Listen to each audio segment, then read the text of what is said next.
Good morning, CLC. In this moment, at this time, I invite you to take a nice, deep, cleansing breath in, breathing in the radiant light. And as you release the breath, allow yourself to go beyond the beyond. Embrace the great I am that you are. If you feel so inclined, go ahead and take another nice, deep, cleansing breath in. And as you release the breath, wash away all that no longer serves you. Allow your body to just relax in this moment. And allow your mind to be here now. Universal love enfolds me. Universal wisdom inspires me.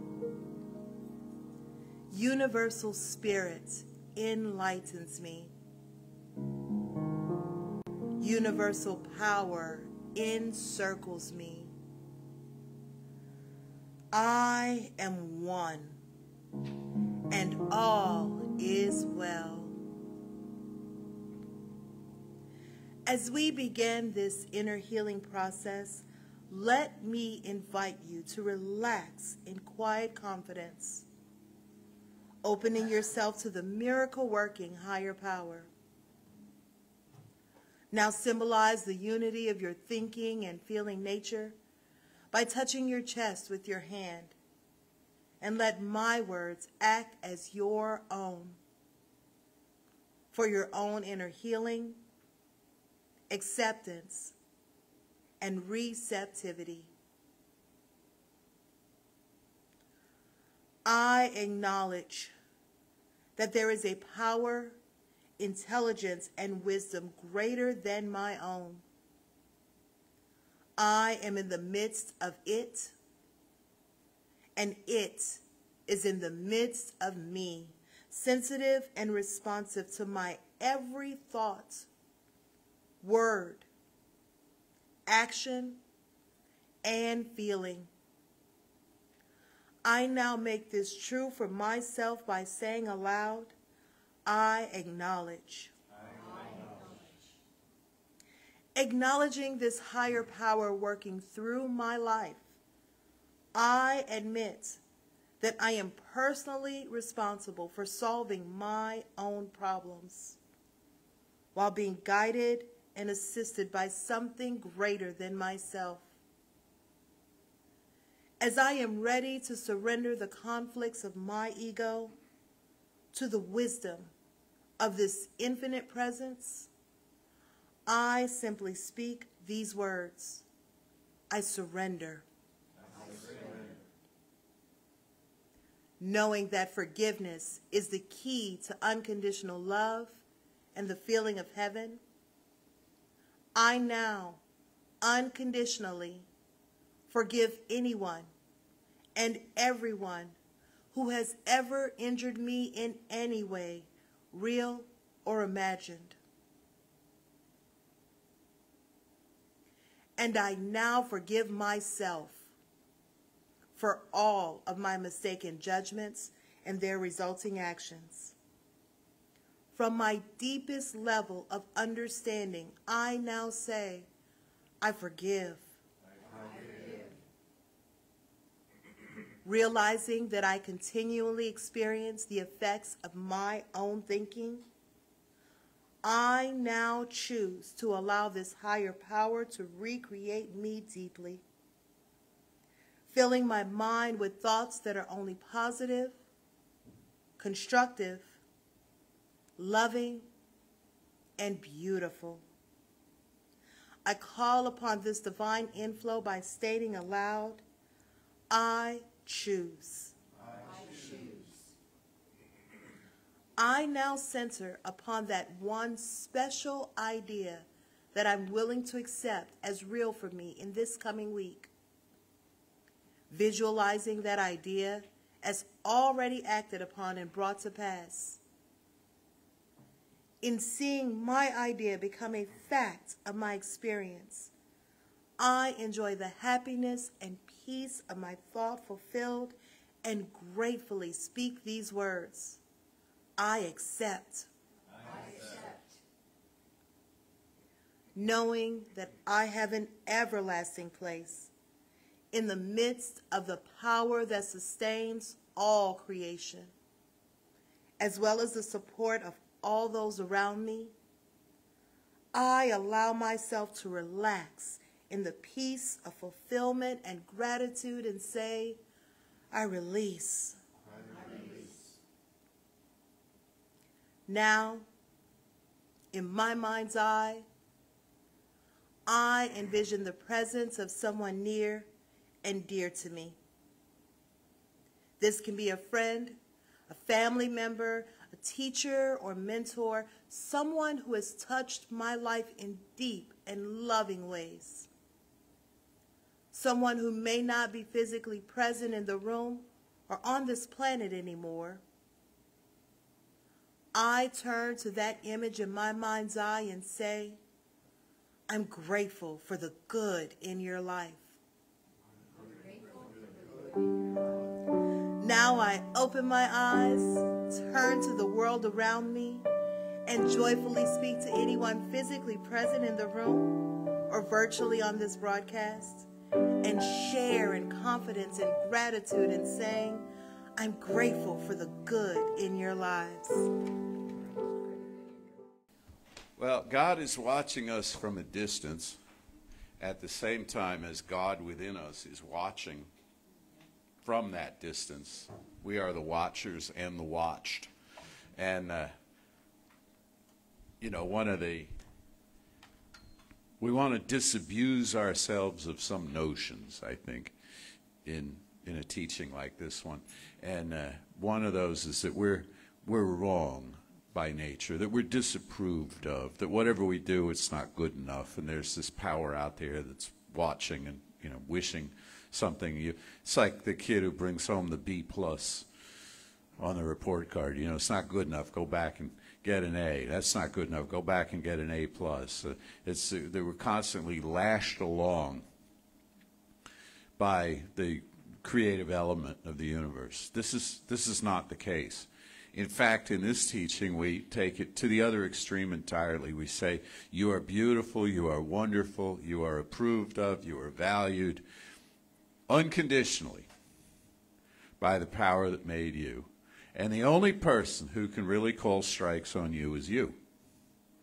And so why do we do that? So it brings me to today. In this series, and I wanted to say, too, this being Women's History Month, there hasn't been a lot of women's history show up in my talks. Last month was Black History Month. There wasn't a lot of Black history showed up in my talks. It shows up in my talks when it shows up in my talks. I don't follow the calendar.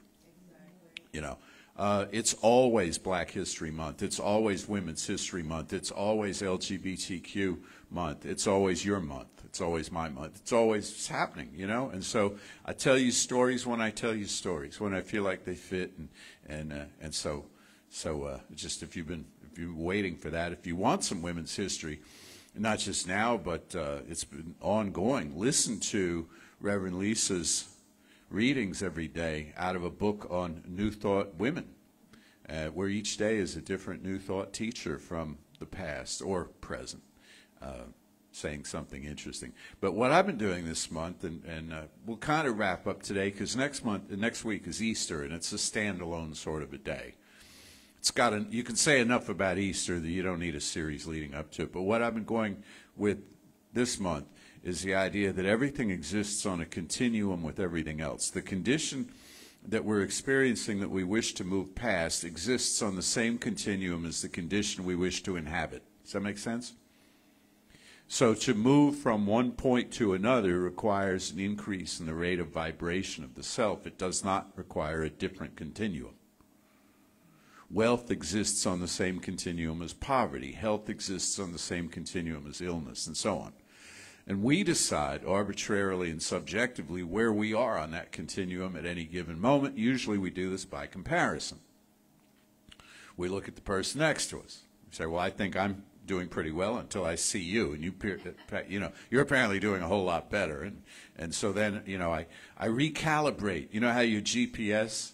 Recalibrating. We recalibrate our judgments of ourselves. So I thought let's tell it like it is and bring extremes kind of in under one roof and look at them this month. Extremes of that we think it has to be one way or the other, when in fact they are two versions of each other. And today is about frustration and trust in the spiritual sense. When I said that God doesn't judge you and can't have a bad opinion of you, what's also true is you can't have a bad opinion of God. You know that? It's not a sin to be mad at God. It's not heresy to reject an explanation of God. Because God is all there is. No explanation can contain God. And of course you're going to get frustrated with God if you're at all a spiritually inclined person. Now, to be perfectly accurate about it, we're all spiritual beings. Everybody who's ever been born is a spiritual being. Some subset of that group realizes it. And we like to think that, that we're in on that. That we realize that we're spiritual beings. So let's just assume that we do realize that we're spiritual beings. Well, then we think, if I'm a spiritual being, life should be easier. Right? Everything should sort of flow. Isn't this what's promised? And we start going through the literature to see what's promised. And it's a long hunt through that literature to find where it says life is supposed to be completely easy. Even the New Thought writers, even the most optimistic of the New Thought writers, like, Ernest Holmes, doesn't really come right out and say your life can be completely effortless and without exertion. But I tell you, a lot of people come into New Thought thinking they've finally found just that. They've finally found a teaching where they can justify never having exerted themselves about anything. They come in here and it's like, oh, great, man, it's finally going to get handed to me. Well, in the first place, no, it isn't. And in the second place, don't you think if this were a place where it gets handed to you, there'd be a line around the block? We would have 8 billion members in religious science and nobody anywhere else? Because this is the place where it's all just handed to you? No. In fact, what you find in New Thought, and why our numbers are not overwhelming at all, is a greater degree of exertion, not a lesser degree, than you find in a lot of religious systems. Why? Because we work on ourselves. See, if it's simply a matter of convincing God that you shouldn't be punished, you can pretty quickly, if you believe you can accomplish that, you can pretty quickly accomplish that. You say the right words, you do the right things, you make a bunch of promises, and you're good to go. You go say your confessions and you make your amends and this, right? And then it's handled. In this teaching, every moment of every day, you're confronted by life. Other people making choices you don't agree with or necessarily understand. And so you've got to deal with that. You're constantly looking within the self. You're constantly evaluating how much you can accept. So this is hard work. And I had a guy, I think I've told you this before, I had a guy in our study group when we first were starting this, and it was in '83 when we had a little group of people sitting around a kitchen table.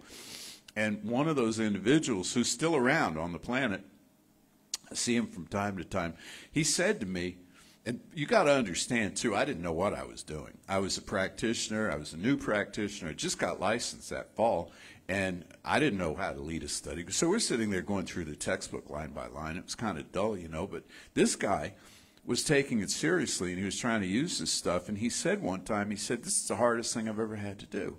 And I thought he meant like, I wasn't explaining it well enough or something, or Holmes can be difficult reading. And no, what he meant was the constant inner work that we're called on to do. was new and different and demanding, because every day you get up, it's a whole new day. It's like, how am I going to be grateful for what's in my life today when what's in my life today isn't exactly what I want? How am I going to forgive today when the people who need my forgiveness, or that I'm called on to forgive, have not changed their behavior? How am I going to love this life? How am I going to love this world when this world is still a mess? And I got news for you. It was a mess in 1983. Just like to a great extent it is today when you look at, survey the big picture. So yeah, it calls on us, and that's where the frustration comes in. It's like, am I winning? Am I getting where I want to go? And then you hear these stories about trust and faith and how the mystics, they just trust. And then Jesus, I mean, we're coming up, we're in Lent, and today is, well, let's talk about this a minute. What is today? Today's Palm Sunday. If you're in the Christian tradition, what happened on Palm Sunday? Palm Sunday is the monument to hypocrisy. It is isn't it? Think about it. You know the story, right? Hosanna. Hosannas, they shouted, and laid palm fronds down so he didn't have to get his donkey didn't have to get its hooves muddy, When I was a little kid and I heard about hosannas, I thought it was Susanna. Like, oh, Susanna, won't you go? Well, anyway, but they're all singing, oh, Susanna. But, they love him and all this. 1 week was all it took for the pendulum to swing completely in the other direction, which is, among other things, it's a lesson to the self. When the world loves you and applauds you and just loses its mind over you, watch out. Watch out, because it's not about the world's opinion of you, ever, right? And that can be a slippery slope and so on. So, but you hear through all of this, it was hypocrisy to everybody but Jesus. I mean, he acquiesced to it. He, at one point, said, "Let this cup pass from my lips," and then he took the cup. He went ahead with what he saw as being his divine destiny. How do you have faith like that? How do you have that kind of trust? How do you have that kind of trust? And so many of us read the mystics and we say, I want that, and we pray for that, and we ask for that, and then we get frustrated. And then what we do is we get frustrated and we think that the frustration has cost us ground in our spiritual quest. And that right there is a self-punishing judgment we need not make. You see? Do you follow what I'm saying? Like when you have a negative thought, do you ever blame yourself for having the negative thought and think, whoa, I backslid? Now the last 3 months of work, the last 2 Science of Mind courses plus a workshop and half a book are now washed away like my false face. What does that mean, by the way? I was thinking about that, wash my false face, from the opening song, if you're wondering. Anyway, but we think it's cost us this stuff. And so, you know what? When you think it's cost you this stuff, and you feel it's cost you this stuff, and you believe it's cost you this stuff, it's cost you this stuff. But not because it did, objectively, but because you believe it did, subjectively. You see? It's done to us as we believe. It's not done to us as we ought to believe or used to believe or should have believed or somebody else believed. It's done to us as we believe. So when we call the strikes on ourselves, it shows up as though that were true even when it's not. And this is accurate across the board. Whatever it is we believe about ourselves. In a positive sense, if you believe that you have confidence in yourself and you know what you're doing, you start to have confidence in yourself and know what you're doing. Or at least for all intents and purposes, you look like you know what you're doing, and everybody else says, look at that person who's so confident and they know what they're doing. When inside you may be a scared little puppy, but if what you're doing at the moment is projecting something, then you're successfully projecting it. So the whole thing is subjective from beginning to end in terms of how we claim ourselves to be. So I have made for you today, I'm a chef special. I made for you a list of 7 things to look at about when you pray, when you treat, and you don't get results.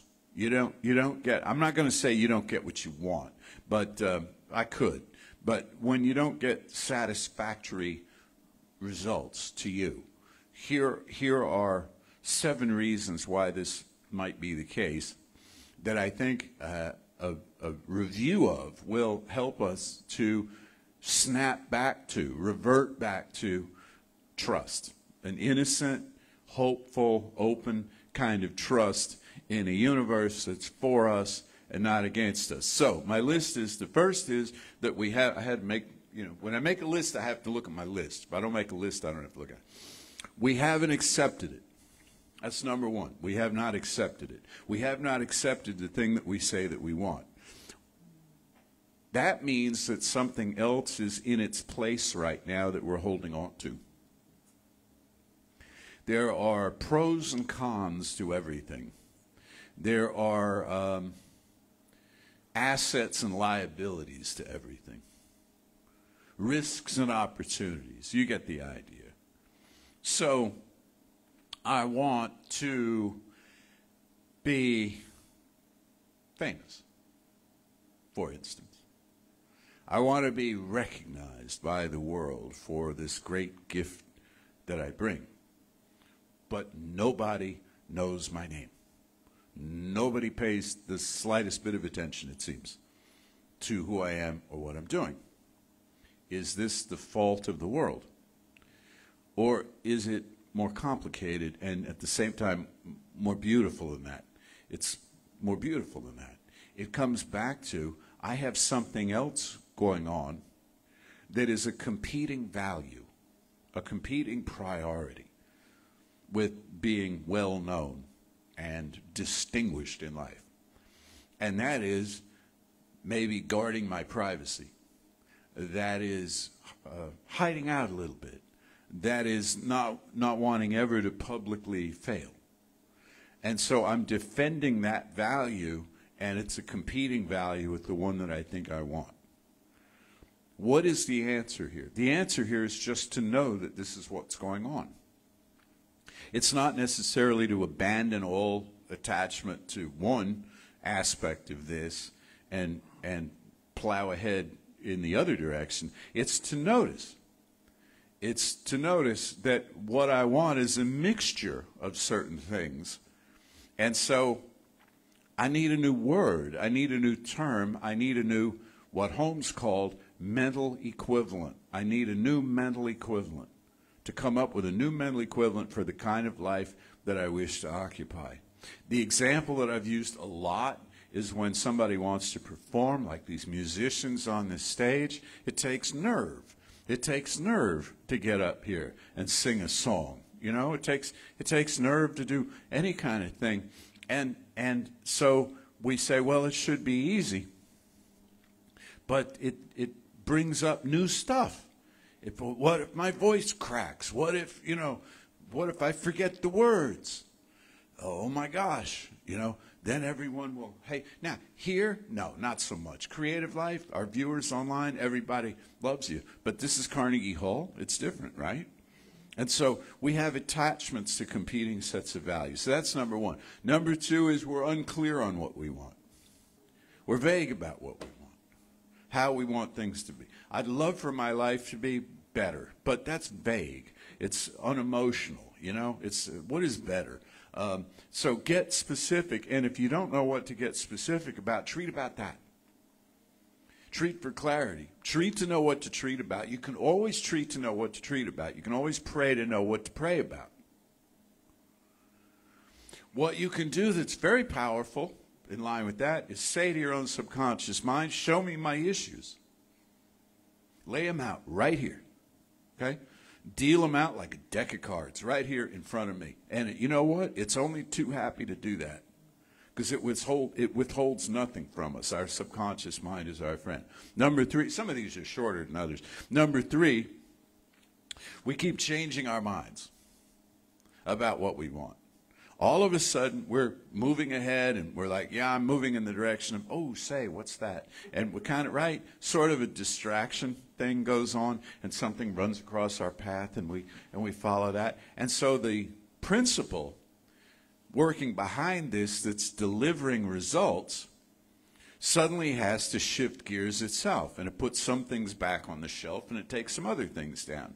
Then we change again, and it puts those things back, and so it's always behind the scenes. You know, I mean, think about like online ordering or something. You cancel this and you order that, and then you know, when I'm going to cancel this. And so you picture somebody at the warehouse is like, dang, you know, and refiling it. And, well, that's how, and this example has been used for a very long time. It's like there's a cosmic warehouse where all our good is stored. And every time we change the order, stuff gets, or we doubt. You know, we say, well, no, that's never going to happen. Back on the shelf it goes, you know. So we're unclear about things. We keep changing our minds. Number 4 is we're outlining. We're being too specific. We're over-specifying. You should be specific at the level of feeling, but not so much at the level of form. Now, if you want a new house, you want to, you know, let's say a 2-bedroom house is too small and a 4-bedroom house is too big for what you want, so that makes it what? A 3-bedroom house. Okay?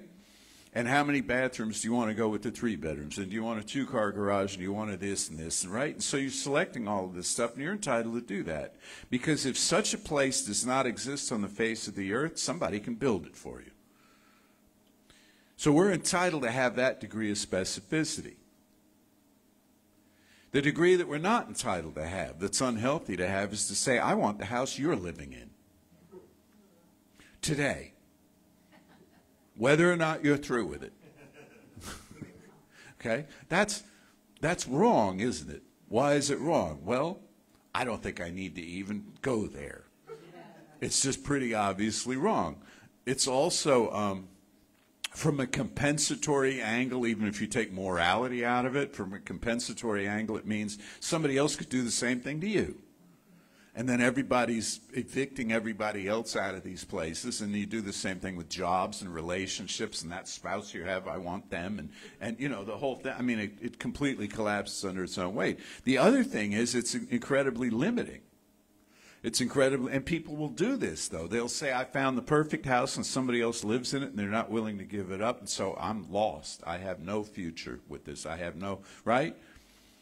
Or when I was in the 11th grade, I met somebody and we fell in love, and then we drifted apart, and I've never met anyone. Well, then you haven't met enough people. You just flat haven't, because there's more out there, you know. So we can over-specify and limit and outline and be so narrow in the perception of the good that we wish to create that we're working at cross purposes to ourselves. Number 5 is my personal favorite out of these 7, and we're winding down, folks. 5 out of 7, and you've got plenty of time yet to watch the basketball. Okay, so number 5 is, and I love this. Are you ready for this? It isn't ready yet. It isn't ready yet. Okay? You walk in the restaurant and you look at the menu and you say, I'd like this. I can't wait to eat this. This looks wonderful. I'll have this. Where is this? Why isn't it here? They just started cooking it. Do you want it coming off the steam table? Do you want it coming from under the lights up on the counter? No. You want it freshly made. And so it takes time. Stuff starts to get built out there. Stuff starts to get built in here. We're not ready yet. We're not ready yet. It's not ready yet. We've got some completions to make. You know, got some loose ends to tie up. So it's not ready. So be patient. Trust the process. Trust the process. How you can grease the skids under the process is be grateful in advance. My good, Florence Scovel Shinn, she a woman who will feature heavily next month, not exclusively, but heavily next month. Florence Scovel Shinn, okay, was one of these people who said, trust that your good is coming to you. Believe in every moment of every day. There's greater and greater good unfolding for you in greater and greater ways, okay? Trust the process. Trust that you've put in the work and that you know, now that you've released the thing, you know what's happening. And it's coming to you, and when it's fully ready, just as summer follows spring, and in its full maturity and beauty, it will be here. Okay, number 6 is another personal favorite. They're all favorites, really, is that the thing that we want, the conditions, set of desires, and so on that we have, we did get it. We did get it. We didn't notice it. It's already here, okay? The car is in the garage. You're living in the house with the 3-bedroom. You know, this kind of thing. You're with the perfect right person. You're at the perfect right job for now. It's all you did, and you just didn't notice because you kept looking ahead. You kept looking ahead down the pike. Where is my good? And here it is, and it began to flesh itself out around you, began to fill itself in. You know, baseball season is starting. Good example of this is there's the batter, you know, up to bat, thinking about the season they're going to have, thinking about how many home runs they're going to hit and what their average is going to be, and the contract that they're going to be able to sign when they're a free agent at the end of the season. And while they're standing there thinking about all this, the pitchers are going by. Okay? So we want to notice what's so. And this is a powerful metaphysical idea that much of the world does not grasp yet, is that when you're grateful for what you have, you get more. When you're grateful for what you manifest, you get more. And Mark Cornelson, who I think had to step out, I don't see him in the room this morning, he sent me a story you might have gotten it too. He sent me a story this week, texted me a story. I'm going to tell you the story next week or the week after, because it's phenomenal, but it goes exactly to that point about when you're grateful for things, you get greater good by far than you would have by fighting for it, by arguing for it, tussling for it, trying to extract it out of life. Okay, number 7, the grand finale is some combination of the above. Just that. Some combination of these other 6 is what can stand in the way. So all of this is fixable. None of this is fatal. None of this is ultimate. It's all penultimate. You know, you look at it and you say, well, this is all subjective to me. What do I have to do? It's trust. And I tell you, folks, you want to trust. You want to trust that there is a power, that there is a presence. I had one more thing for you on here. Kara Lawson. This is good. Kara Lawson. You can look it up now. I'm giving them a minute to do just that. Kara Lawson is a women's basketball coach at Duke University. And 2 years ago, at a halftime, you know how coaches in every sport at halftime or intermission or whatever, they give a pep talk to the team based on how the first part's gone. You know, like, great job, y'all, or you could do better, or something, or we're not gonna hang our heads. We're not gonna let this get us down. We're gonna go out there and fight. Kara Lawson gave a speech to her team 2 years ago, and it was filmed, as most of this stuff is, and it went viral. It was a minute-and-a-half speech, and one little snippet of it, a few seconds, went viral to this day, and it's turned into an industry, this saying that she came up with. She said people want things to be easier, but they don't get easier. Now, she's talking in the context of competitive sport, you understand.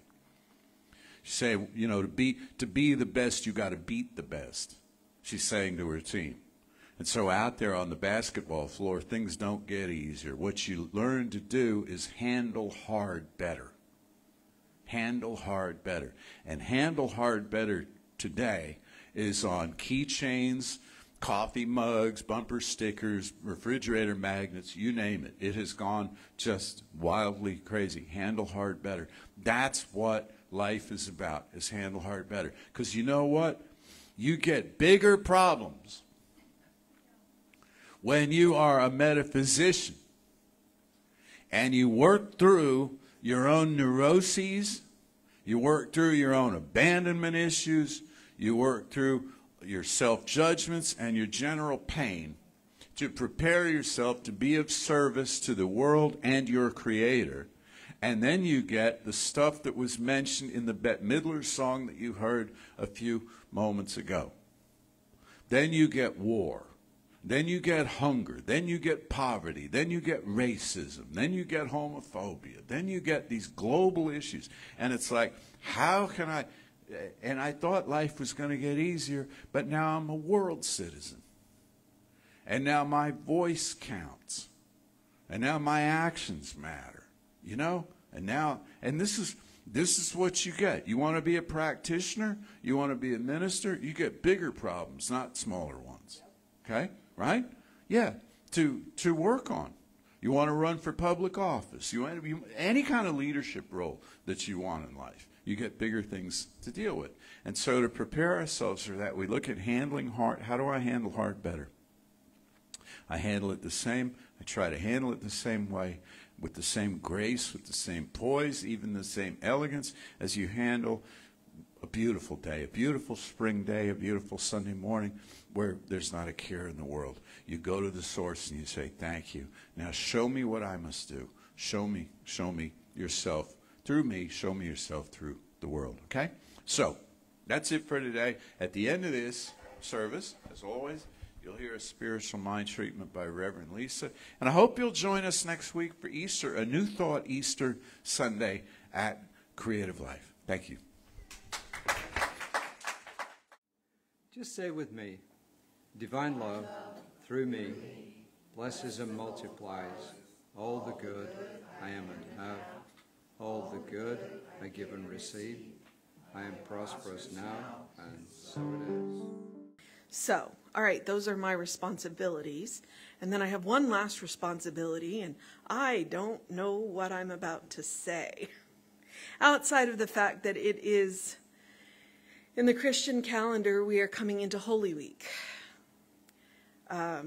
which is always interesting because I was raised Catholic. So, you know, this is the week we don't eat meat, and we think about how just a terrible, how terrible we've been for how long now. Catholics are all about the guilt. They're really good about the guilt. So as you enter into this Holy Week, my invitation to you is to think about the story that is being told. I for a long time, I've never had the courage to say it out loud that Palm Sunday is a monument to hypocrisy, which, thank you, Reverend Jesse, I just said it out loud. It's like he walks into this town being called one thing, and then at the end of the week has a completely different experience, and yet he walked into that town knowing what he was walking into.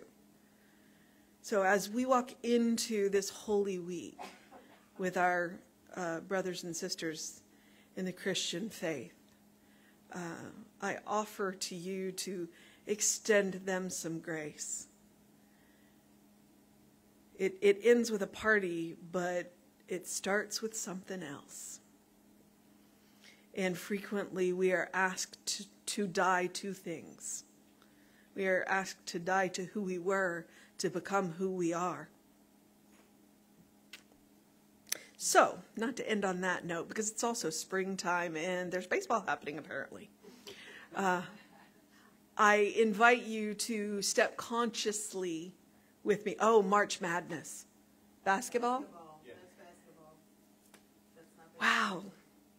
Can I just say sports ball? Is that okay? Sports ball? Sports ball is happening. Yeah, the March Madness is happening. Okay. I'm going to invite you to step consciously with me into the divine. It is always divine. All the time. But there is a moment for us to step consciously in, to present ourselves to that which made us and say, I am here. And that time is now. And so know with me that there is one life, one presence, one power, one love. I live that life. I am a representative of that presence. That power flows through me, and most importantly, that love flows through me, as I know it does each and every one of you. And it is springtime, and the trees have sprung, and the flowers are springing, and soon there will be babies everywhere, of every kind. What is it that is birthing in you? What is springing forth in you? What is it that has been planted in the divine medium of you that is waiting to unfurl? Know that that divine love is flowing into you, through you, juicing that idea up, bringing it into full flower, and you are ready. The moment is now. And all you got to do is trust and remember who you are and whose you are. And I am grateful for this knowing. I am grateful for this trust. I am grateful for this divine. I am grateful for this teaching that reminds me daily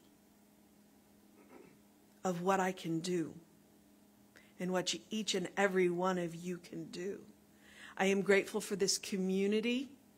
I am grateful for our musicians, our ministers, our practitioners, this technology.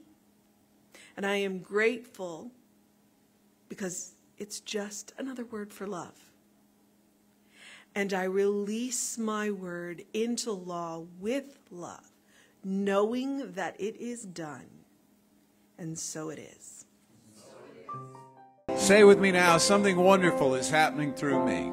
Something wonderful is happening through me. I feel it in my body. I feel it in my body. Feel it in my mind. I feel it in my mind. Feel it in everything I am. I feel it in everything I am. I choose it. I trust it. I use it. And I love it. And so it is. And so it is.